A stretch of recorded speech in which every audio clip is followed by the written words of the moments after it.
is the Aflac Insurance Inside High School Sports Show, highlighting all of Section 3, interviewing the greatest local coaches and athletes. Brought to you by SummitCars.com, broadcasting in the ESPN studios. Here's your host, Mike Bristol, and Eagle Newspapers' Phil Blackwell. All right, here we are on the program. Philly B, what's up, buddy? How you been? Oh, my goodness, it's busy. It's ridiculously busy. It's been the most beautiful week of the spring, and it's been the busiest week of the high school sports year. There are literally hundreds of contests that we've had to wade through in the last few days, and today alone, there is such a schedule that you'd think it was a weekday, and some of the showdowns are huge. Right now, finishing FM and JD and boys lacrosse right now, and CNS and CBA and West Tennessee and girls lacrosse. CNS and SM and girls lacrosse, a big track meet between Baldwinsville and Liverpool. And very, very tip of what is an incredibly busy morning and afternoon just today. You can imagine what the rest of the week's been like.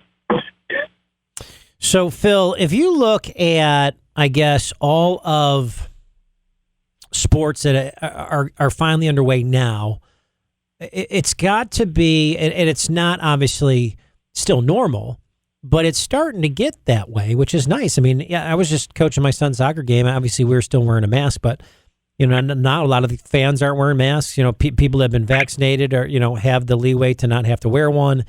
Things are starting to see some normalcy.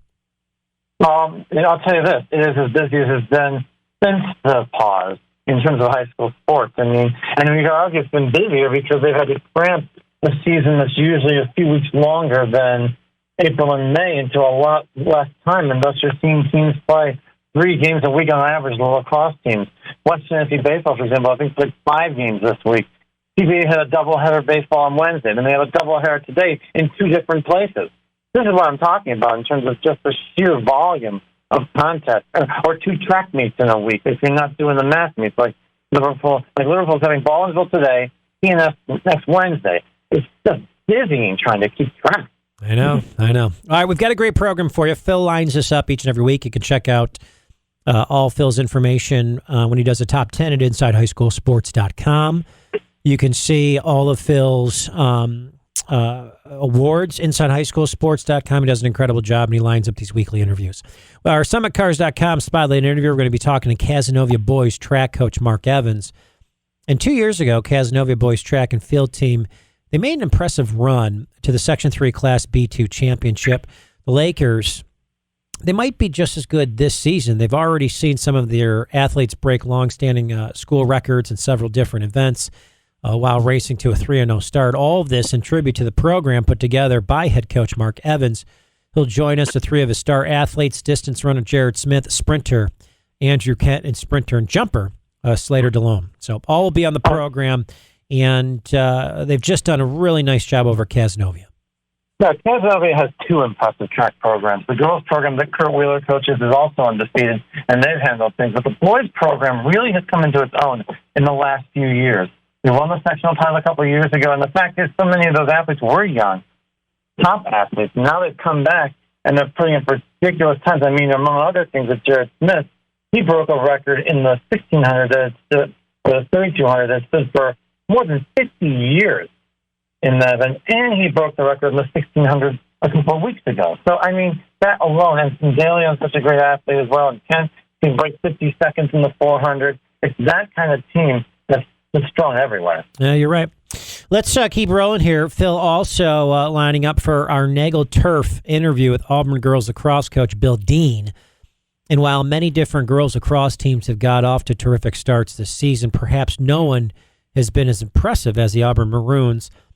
Motivated in no small way by defeats to Fayetteville Manlius in the 2018 and 19 sectional finals, Auburn has put together a 6-0 record, featuring a 16-8 win over previously unbeaten Fulton earlier this week, really poised to perhaps make a long-awaited sectional title run.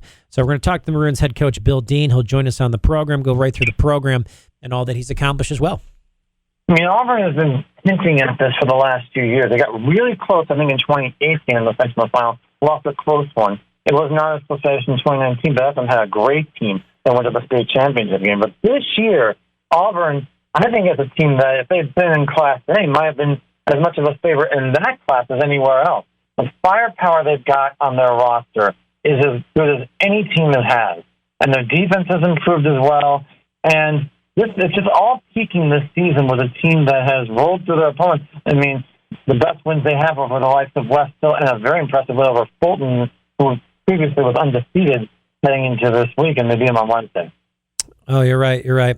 Also, by the way, Jessa Goss from Multiple Sclerosis Resources of CNY will be on the program for a Tuscarora segment. They have their tournament. It was canceled in 2020, back again here. So we're going to talk about that and all that they do for, obviously, the area with multiple sclerosis. The incredible job here in CNY. Phil, let's go right through the top 10 like you and I usually do, and you kind of give us all the in-depth information that you kind of collect here over the weeks and obviously put together here in the top 10, which, again, is an incredible job he does. If you want to read through it, everything that we do on air, Phil then puts on InsideHighSchoolSports.com. So, all right, the big news. Let's talk about the first thing. You talked about the big news in area high school girls lacrosse hit earlier this week when Doug Rowe, winner of more than 400 games, first as a longtime coach at Baldwinsville, and then turning around the Rome Free Academy program, announced he is retiring at season's end. He did so as the Black Knights team he coached sits at 5-0 with games this week against Whitesboro and Oswego, and perhaps poised to challenge long-established Class A powers, including his former team, Beeville. So those Bees, who won the last sectional title in 2019, have taken recent setbacks against West Jenny and CNS, with the North Stars claiming 11-10 overtime thriller over Beeville earlier this week to follow up quality wins over West Jenny, South Jeff, all in the span of less than a week. So good stuff there. I'll tell you this. This is a year where RFA could make that push. They've won 6 straight. They play us this afternoon.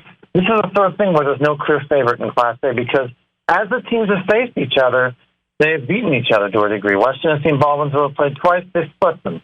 CNS beat Beeville in overtime, and then edged West Genesee by a goal, and their only loss was to South Jefferson. So probably CNS is the top team at this point in the proceedings, but there are still plenty of head-to-head matchups to go between the North Stars, Bees, Wildcats, and RFA is going to be the outsider. Everyone's going to be wondering, can they match up with these teams? And CBA is also getting better slowly. In fact, CBA and West Genesee are playing right now a pretty close game over in Camilla, so they're battling. I mean, it's pretty exciting. You've got several Class A contenders. Phil, what do you think about overall some of the play that you've seen and the kids getting out? You can just see so much energy and so much excitement.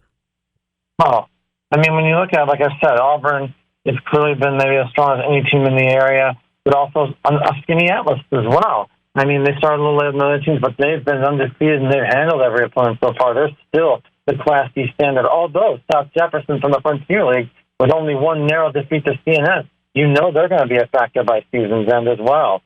So you've got those teams playing. I think you're starting to see those programs see some slight improvement in places. I mean, we mentioned Fulton and Auburn, and I mean, it's good for not just be the Syracuse suburban schools always succeeding all the time. The fact that you're seeing Auburn and Fulton be so good, for example, shows that the sport continues to grow. Yeah. All right, let's talk about the second thing here. The earlier stages of the girls' lacrosse season has produced clear favorites in Class B. You've got Auburn as mowed down opponents, fierce attack. You've got Class C. You've got Fulton withstood a challenge from reigning champion JD. Then the two sides played each other. That was Wednesday night. We'll talk about that. Meanwhile, in Class D, it still runs through Skinny Atlas, who got impressive wins over West Hill and Homer. Let me think here. Also, you've got, from Marcel, let's talk about some of the challenges Marcel, South Jefferson, but let's credit the Mustangs here for a second. The Spartans both face large school foes. The Marcels overwhelmed by West Jenny, South Jeff able to salvage a split here. So, Phil, let's get a little bit into the early stages of girls lacrosse. As I mentioned, Class B, let's talk about Class C, let's talk about Class D. Yeah, I mean, because FM, for example, in Class B has struggled this season. Other than Neva and Angelo, they've really struggled with producing in goals, and thus the opportunity for Auburn to get to the top. In that game against Fulton on Wednesday, that game was tied at halftime. They ended 16-8 in the Maroons' favor, which tells you of how they're able to use their depth and their skill to really overwhelm opponents. But meanwhile, in Class D, to beat Skinny Atlas, the problem is with the Lakers is that they, unlike maybe in past years when they put like Tyler Spears, who was just so dominant, of course, they don't really have a single player you can concentrate on. They have so many different players, veterans from a couple of years ago, new players as well. And, of course, Bridget Marquardt coaches that team so well. They're just strong in all phases of the game, and that's the difficult part for the challengers to face, is that you've got to be so strong all around, and you can't make any mistakes because they're coached up so well. When I was looking at some of the top 10 things here, the one thing that stood out is you mentioned boys lacrosse and some of the marquee games this week that took place. And obviously Saturday here today, a lot of the games that take place. You got undefeated FM taking on JD. Since its opening loss to Baldwinsville has been basically beating everyone, including a 12-10 win over CBA. You've got FM's own big test came. That was last Thursday, when it trailed Beeville most of that game, but never let the Bees get away. But ultimately, tying it, winning, it was 9-8. Anthony Doreen's last-second goal, incredible job there. More wins for the Hornets followed over Liverpool and CNS. While Beeville got knocked off those same teams this week to recover from the FM defeat and the West Jenny defeat, would also get its second chance against the Hornets. That's late in the week after its loss to them on April 27th. So in boys lacrosse, you had some great marquee games and a lot of defining type games this week. In fact, it said this morning, JD, and it's just finishing up right now, literally as we speak, FM prevailing, I think, by a 17-11 margin over JD. Again, a game close at halftime, but they were able to, in the third quarter, take control of that game. It was similar 2 nights ago when FM, in their second meeting with West Tennessee, trailed at halftime 5-4, but then played strong in the third quarter, took the lead, ended up winning 11-9. FM's taken everyone's best shot, and they're still sitting there undefeated, while JD's only defeats were to Beeville and FM, though the strongest teams of the large schools. Right now, I mean, FM is clearly the Class B team, but also ESM is in Class B, and they're off to a very sneaky, strong start as well, having really overwhelmed most of their early opponents, led by Gavin Hotailing, who's had a lot of points early. Let's go to Phil, if we can. Let's talk about Class AA in baseball. Let's go right through AA. I wanted to mention something else quickly, was that a couple of nights ago we learned that Rick Beardsley stepped aside as CBA's boys lacrosse coach. Oh, you know what? I should have mentioned that. You're right. After they knocked off JD. I wanted to bring that up. It was a weird thing that happened. I mean, sort of a thing where in the middle of the season where they're a pretty good 4-2 team, and yet this happens, and the thought is, well, maybe the family thing, his daughter's playing at CNS, and maybe it's a family thing. But they've got coaches who can handle the business. In fact, CBA is playing West Tennessee this afternoon, so they have no time to fret. But they're still a very good team, and they're still challenging Class C. So. What if Rick, what happened over there? What if he kind of like, okay, it's time to step down and do something else?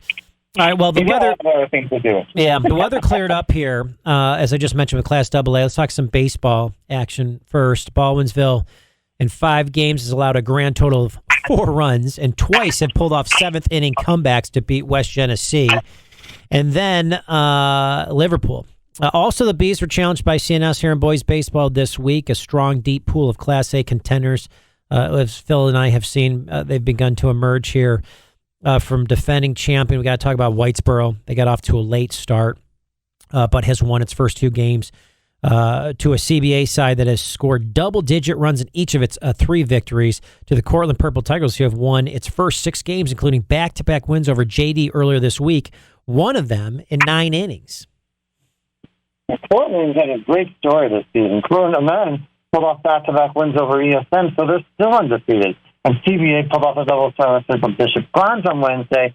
And meanwhile, when we were talking about Baldwinsville, who was doing so great, then CNS goes and scores and beats them 10-2 on Wednesday. And maybe the North Stars, who lost their first 2 games to Liverpool, promptly responded by winning their next 3 games, and there's a doubleheader with FM this afternoon, proving how busy things are and how volatile things are. But back to the Class A point. The funny thing is, you've got 3 main contenders perhaps with CBA, Cortland, and Whitesboro in 3 separate leagues that would not face each other until the sectional playoff. So they each have an opportunity to build up the strong records. And in each of their cases, these are teams with deep lineups. But I think with Whitesboro, what they've shown is that they've got really strong pitching. And that can make a difference in a one-shot deal. At least it seems that way. No, you're right. Let's continue on with some of the baseball talk here on the Aflac Insurance Inside High School Sports Show. And Phil, like I always say, produce the top 10 each and every week, as well as the weekly awards. He does an incredible job. Nearly 2 years after they clash in the 14-inning sectional Class B baseball final, you got Skinny House and West Hill battled again, but this time it was the Warriors emerging triumphant in a 7-3 game. That was Tuesday in baseball. They didn't require any extra frames. Just the Warriors racing out to a 5-1 advantage through 3 innings and not getting caught.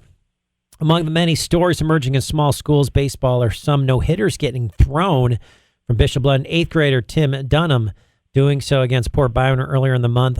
Tuteli freshman Zeke Mahat spinning his own gem on Tuesday during a 10-0 win over Onondaga, where Mahat struck out 10 batters.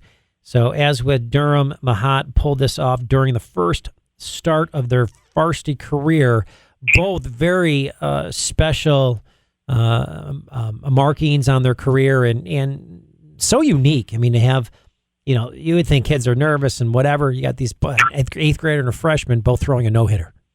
Remarkable performances. And prove again how fickle it can all be. Getting back to the point a little bit about Skinny Atlas, West Hill, not Skinny Atlas. But 2 days later, Solvay, who's gotten off to an okay start this season, beats West Hill 8-6 game. Here's what happens here. 7-1 lead for Solvay through 5 innings. West Hill scored 6 runs in the 7th inning to tie it, and somehow Solvay absorbs this, scores a run in the 8th inning, and prevails 8-7, which again proves that in baseball it's really hard to build a huge win streak together, especially when you're playing a lot of games in a row. It takes such a deep pitching staff, and it takes a lot of different things. But Class B is going to have a whole lot of contenders, I think. I mean, you got West Hill, you got Skinny Atlas, Solvay's still making a case. Marceau's also a pretty solid start. I mean, those 2 games they split with Skinny Atlas, for example. Right. And you got Toronto team at Clinton that tends to be there every year as well. It's going to be fun to see these teams all battle each other. All right, Phil's top 10 run number 8. We're talking softball. Was about so let's talk about softball, Phil. It was all about pitchers and championship teams, and building around obviously aces. So and now as things shift, it's all about the bats. So case in point, you got Monday's game included 4, where both teams scored in double digits, and on Tuesday it got even more ridiculous when Carthage and South Louis endured the cold winds and played a slugfest with Comets won 23-22. The Velkins losing despite scoring 11 runs in the first inning and holding a 16-7 lead. Once you get to the postseason, if there was obviously a state tournament, perhaps that balance would shift back to the pitcher circle, but not like it did even 5 years ago. Top teams like CNS, Syracuse, JD have adjusted to it, now beating foes with a deep lineup at the plate rather than a strong arm. And you used to see that, the pitchers would control things. Now you see these big bats. I mean, you can see a close game suddenly break open like I did on Wednesday when JD was playing ESM. It was a 2-2 game in the 5th inning. It ended up 14-3 JD because they scored like 5 runs in the 6th, 5th inning, 7 runs in the 5th. This is typical of what's been going on all season. JD, for example, has scored 10 or more runs 5 times in their 6 games. And the only time they didn't all 6 times is because the weather shortened the game with Central Square, where they were on the brink of scoring double-digit runs in that game as well. CNS is similar. They used to be, so depending on pitching and small ball. No. Now it's a deep, deep lineup, 1-9, where everybody can hit and everybody can hurt you, and they don't need to have dominant pitching, but if they get it, that makes it equally as difficult to try and challenge them. And that's true for almost all the teams that we've seen so far. And it's a different world with softball. You got to get used to it a little bit. You got to get used to teams. I mean, it's the opposite of baseball, where they took out the bat, where they took some oomph out of the aluminum bat, and there was fewer runs out of the result, both in the college and the high school game. Here in softball, it's the exact opposite. Now everyone's hitting. Yeah, no, you're absolutely right. Phil's number 9 of the top 10. We're talking some boys golf teams that played in the fall in the OHSL League. Monday brought a return to the course, Vesper Hills to be exact. They've done a real nice job there. For the OHSL tournament, it proved exceedingly close, decided by a single shot by Skinny House, won the 333 to CBA's second place 334. While individually, the title was shared by CBA's Joe Nicholson and Cazenovia's Alec Mosh, who both shot 76 in the cold, crazy, windy conditions. As for girls golf, it's Liverpool, led by the Avitin sisters. That's marched to the front of the SCAC Metro Division standings thanks to that early season win over FM. Green, though, the two sides will meet again. Also, CBA is also making a strong run at the top of this league led on most days by Annie Kilmartin. Yeah, and Stevie won 4 matches this week, 2 of them over Manly Hill, who has a pretty good sisters in the Fazeli sisters as well. They had a great week. Liverpool is still undefeated, and Baldwinsville might be their main challenger because Baldwinsville knocked off SM Green on Thursday afternoon for the first time probably for them in a long time. So it's shifted this season a little bit. Baldwinsville also, like Liverpool, has a pair of sisters that lead the team, Colleen and Kara Riedenberg, by the way, who have been very strong on a consistent basis for Beeville. They play their home matches at Timberbank. And that's, of course, that's very interesting and all that. And Beeville and Liverpool still have a head-to-head meeting against each other late this season, so that league title and ultimately the sectional title could still be hanging in the balance later this season between them. All right, let's finish things up. The top 10, the 10th of Phil Blackwell's top 10 here on the Aflac Insurance Inside High School Sports Show. Again, you can check it out InsideHighSchoolSports.com. Some high school track and field teams actually took part in a larger scale meet last weekend when they went to the Weedsport Invitational, but those events are the exception. Mostly, it's just league meets. A few big showdowns, although you might just see, I guess, on the girls' side in the middle of this week when FM, boasting its large contingent of great distance runners, faces CNS, who is yet to take part in a league meet due to weather postponements and other factors. Dozens of these other meets take place, including at Baldwinsville against West Jenny, and then leading up to a big meet today, you've got against Liverpool, both sides undefeated, with meets against CNS still in front of them. Yeah, CNS girls beat FM 75-62 on Wednesday, and in doing so, Hannah Boyle, I believe, is her name, broke the school record in the 400-meter hurdle. Well, like 58-point-something seconds for them. And the CNS boys team won as well over SM as they get set to face Liverpool next week. Liverpool got a deep roster, and now they're dealing with Baldwinsville, and those teams are facing each other right now as we speak in just perfect, weather conditions. Warm, it's like, very nice weather and all that. But it's a crowded track schedule. I mean, when you have important meets, like in case of Liverpool, 3 meets in the span of 8 days, you really have to pace your lineup. Make sure you're not all tired by the time you get to the CNS on Wednesday. And we'll see what happens. But it's just great to see it all happening at such a massive scale everywhere.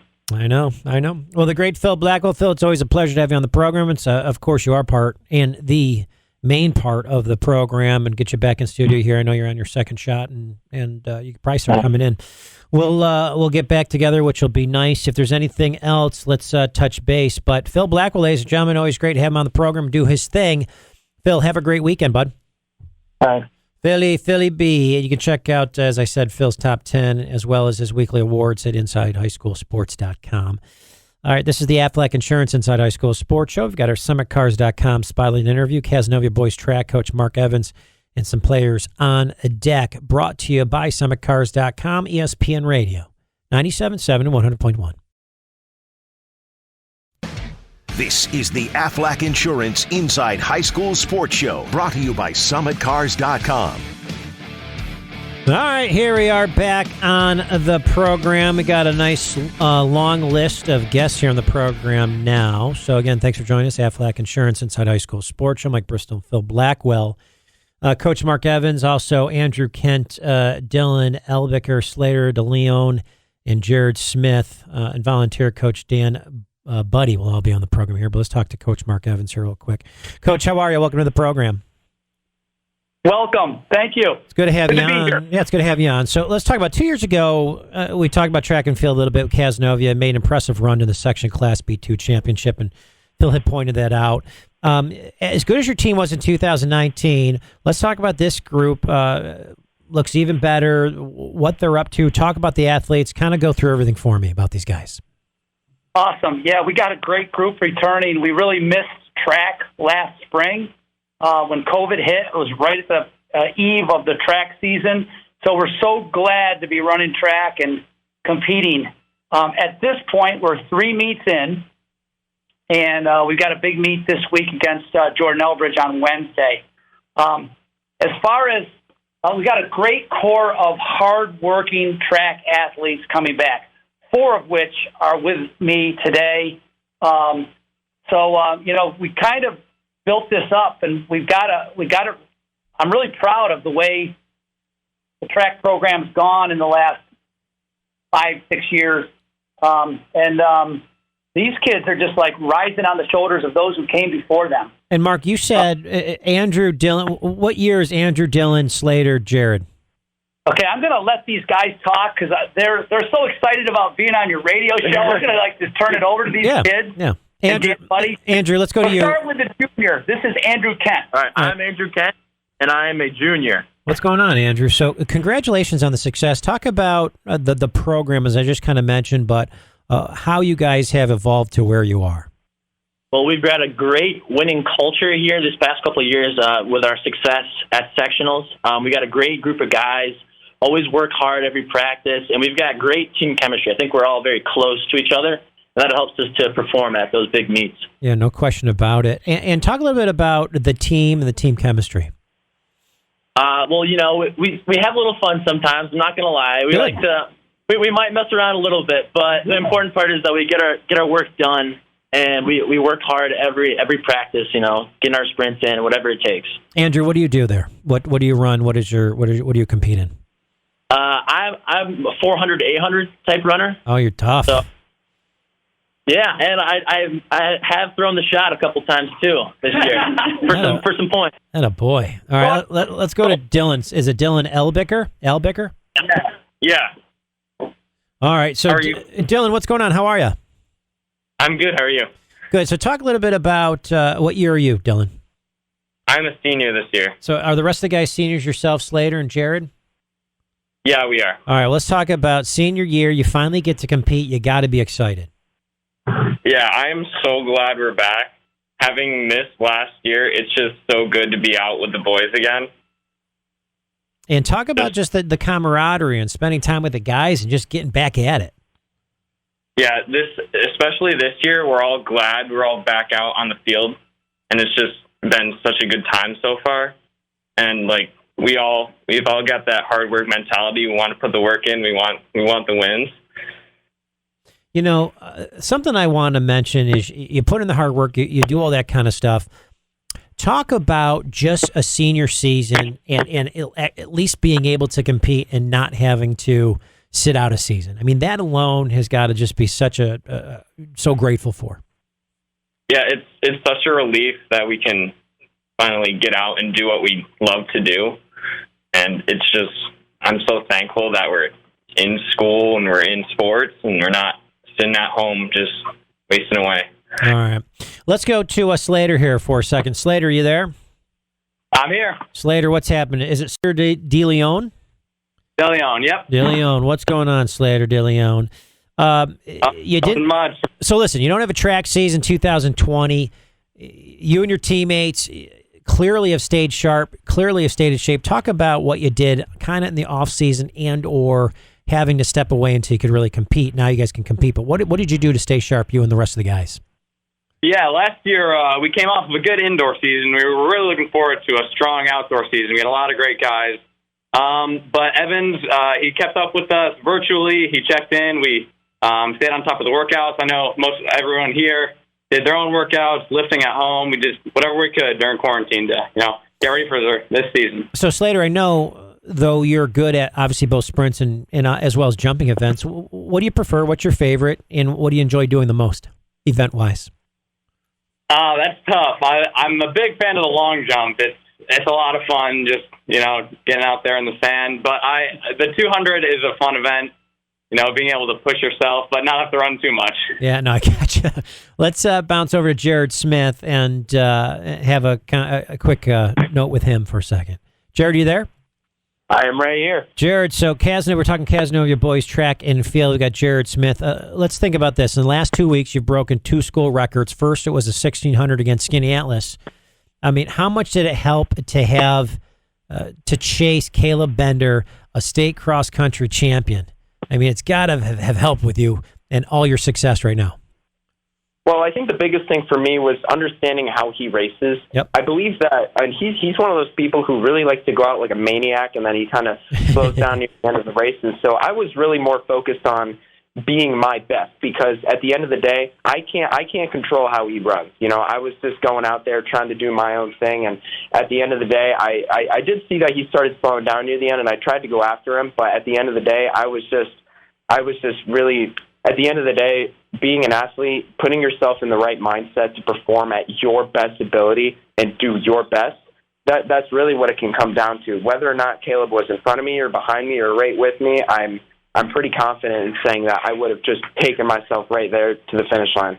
Then there's the 3,200 this week against Hannibal, where you broke, 10 seconds, a school mark that stood for more than 50 years. Tell us about that effort and being able to do that. Well, actually, going into it, I didn't think the conditions were ideal. We had a headwind on the home straight, and I didn't really have anyone to compete with. And normally at dual meets, when you don't have anyone to compete with, you end up slowing down a little bit. So going in, I knew that disciplining myself to run each and every single lap at a consistent pace was going to be very difficult. But I ended up, I felt pretty good at the start. I went through my first mile at about 4:49, and at that point, I realized that I had a pretty good shot to do it. And so I said, really, at the end of the day, just hold on to it. And at the end of that race, you can celebrate with your whole team. And that's what, that if I can, especially for the younger guys, if they can, kind of see me and all these other guys here breaking records and reaching new heights that have never been reached before, then it can really, I think, inspire that next generation to say, okay, we're going to be better than these guys now. And that keeps the tradition going.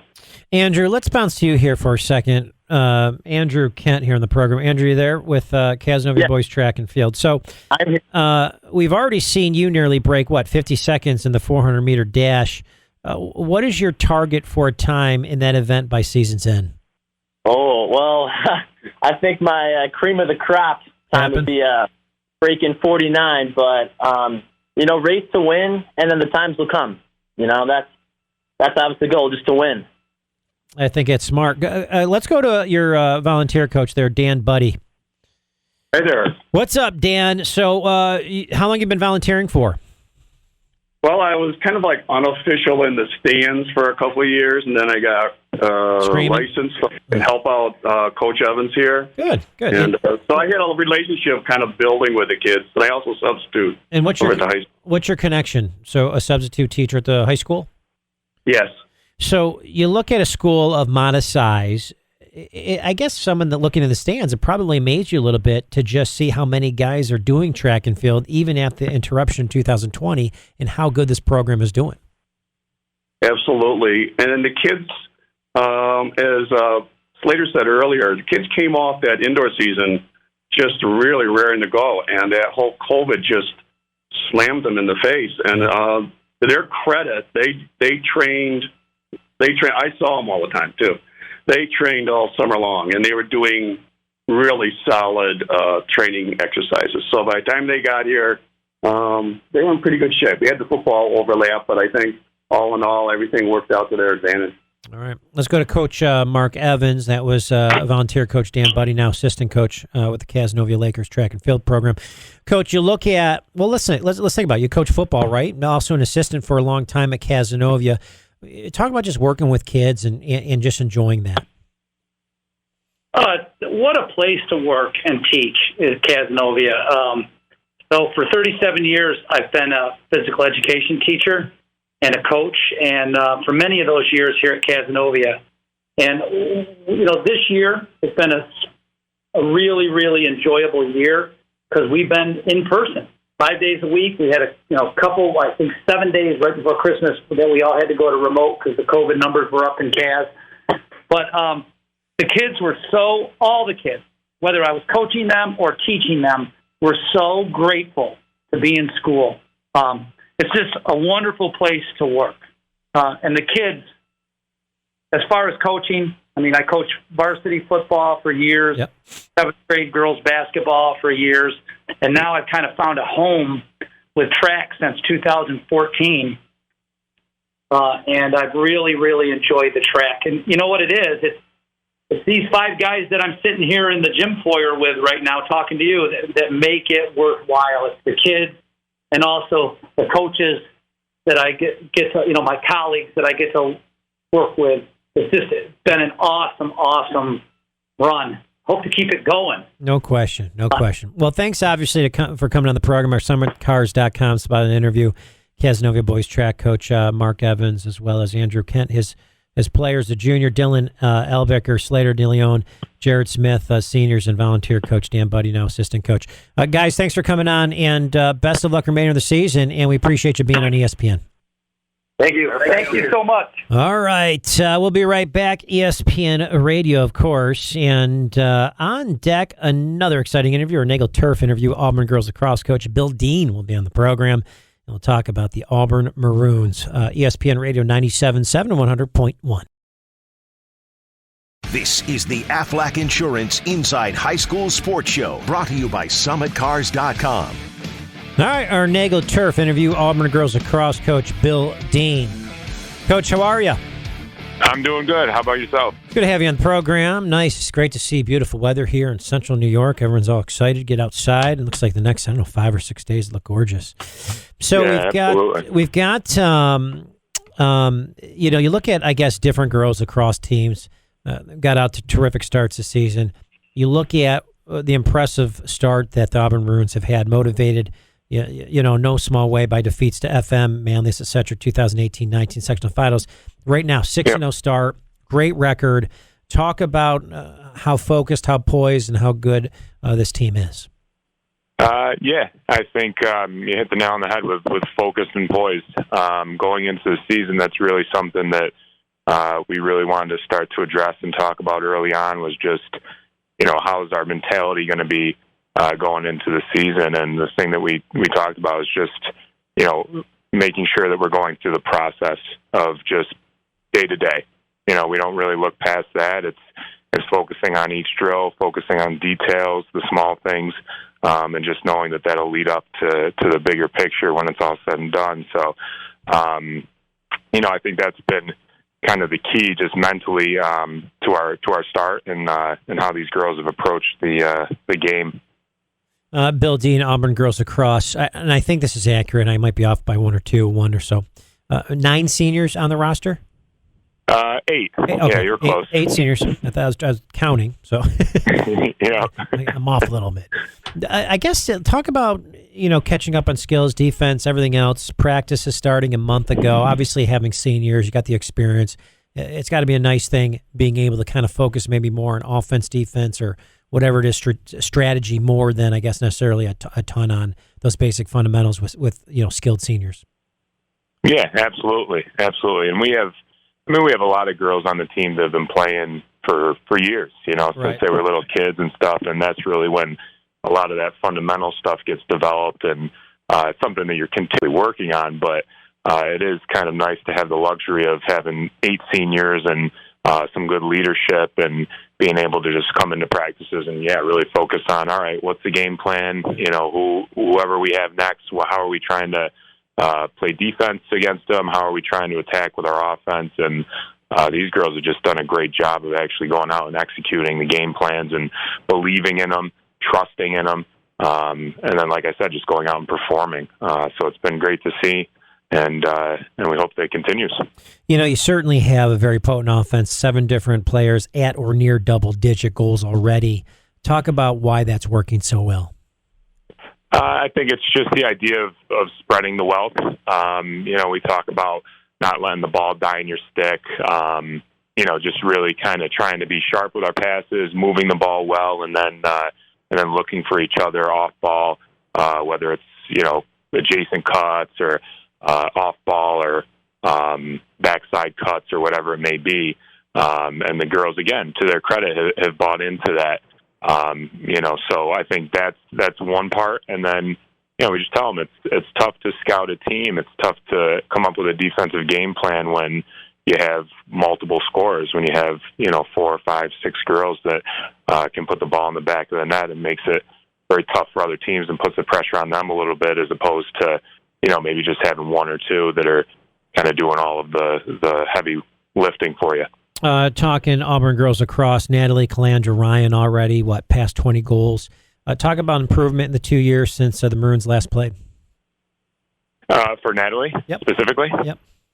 Yeah, I think that she's always been a great player, but now I think just the physicality of it, she's, a couple years older.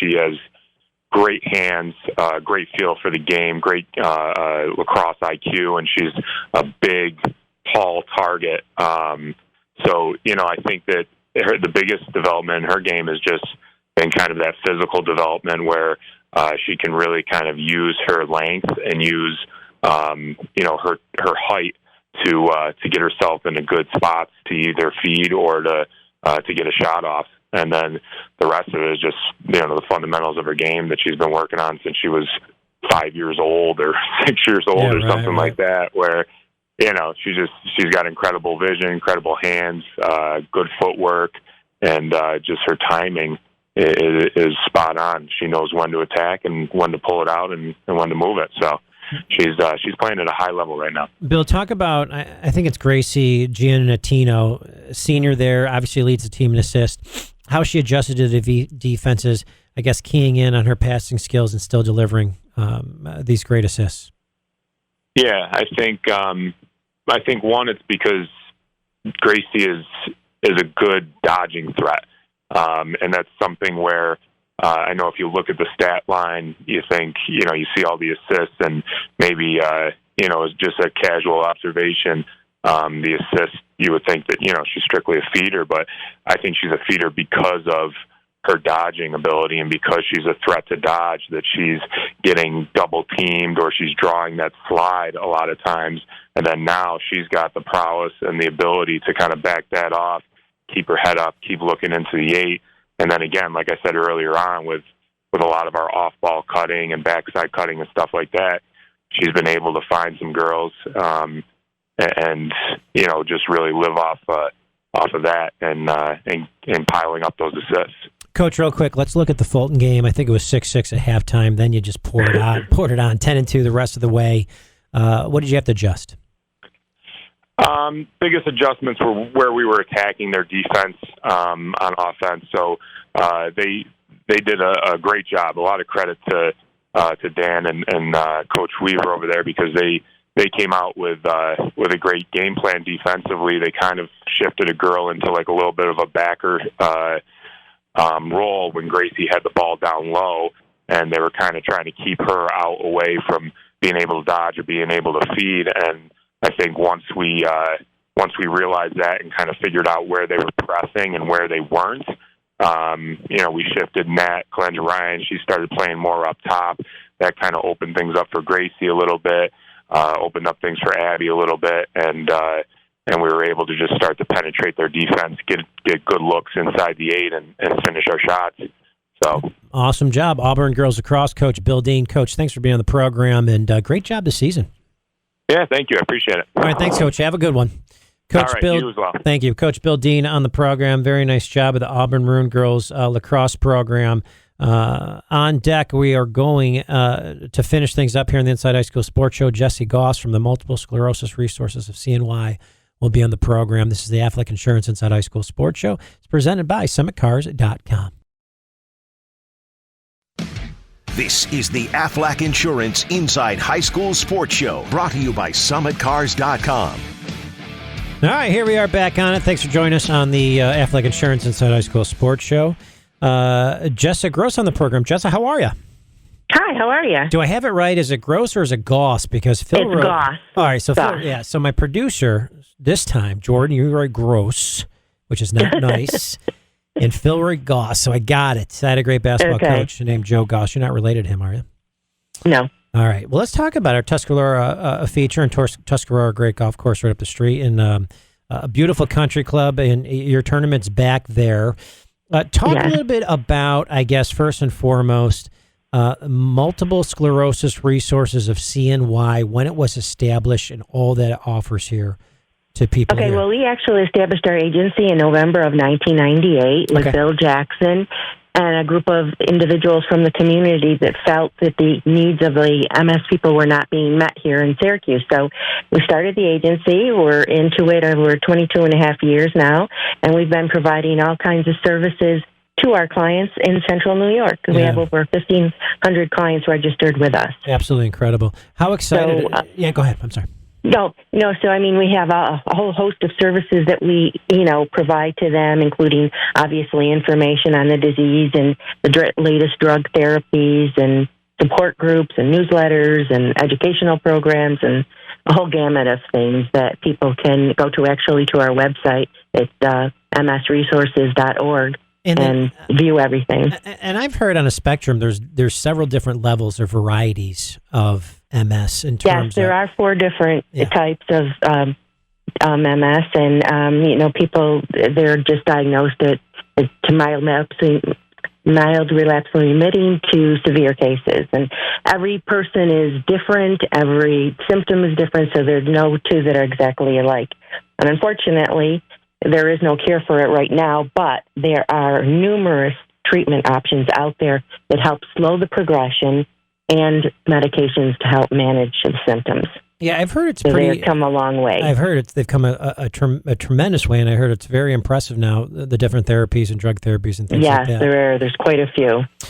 So you got to be excited. You're back at the tournament in Tuscarora. You raised, I think in the years prior to last year, you were able to raise $35,000 or so each of the tournaments. Yeah, we raised between about $35,000 to $40,000 a year, and we've been at Tuscarora since 2015, but unfortunately last year, due to COVID, we weren't able to hold our tournament, so we're really looking forward to getting back into the swing of things and raising some money for our agency. The Mary Jackson Judge Roy Tee-Off event on August 9th. Yes, it is, and it's $500 for a foursome, and that will include your greens fees, your cards, a gift, lunch, and dinner. And then there's all other types of packages. Also, if you go to our website that you can see, and we're also looking for sponsorships and things like that. So anything to help make this year especially good. No question about it. And where can people go, obviously, for more information about multiple sclerosis resources of CNY and the tournament? Okay, so they can go actually to our website, which is msresources.org, and is listed there. Or if they want, they can call our office at 315-438-4790. Well, you did an incredible job, and you've got a great voice for radio, and thanks for coming on the program, obviously. And how are you associated with this program? I am the executive director. Terrific job. You're good. Yeah, thank you. You're used to this, aren't you, getting on the radio or TV and doing your thing? Yeah, I've done quite a few. Well, you did an excellent job, and you got a great delivery, and obviously everything that you're doing for this group and this group of people, incredible here at CNY, so we appreciate it. Well, thank you. Thank you very much. I really appreciate you letting us get the word out. Well, it's Tuscarora, and they do it. They're a great part here in the program, and this is part of their segment sponsorship, so it's great that they allow us to do this. So we thank them, and we thank you. Thank you. All right. Have a good one. Thanks again. All right. Bye-bye. You too. Bye. All right. Aflac Insurance Inside High School Sports Show.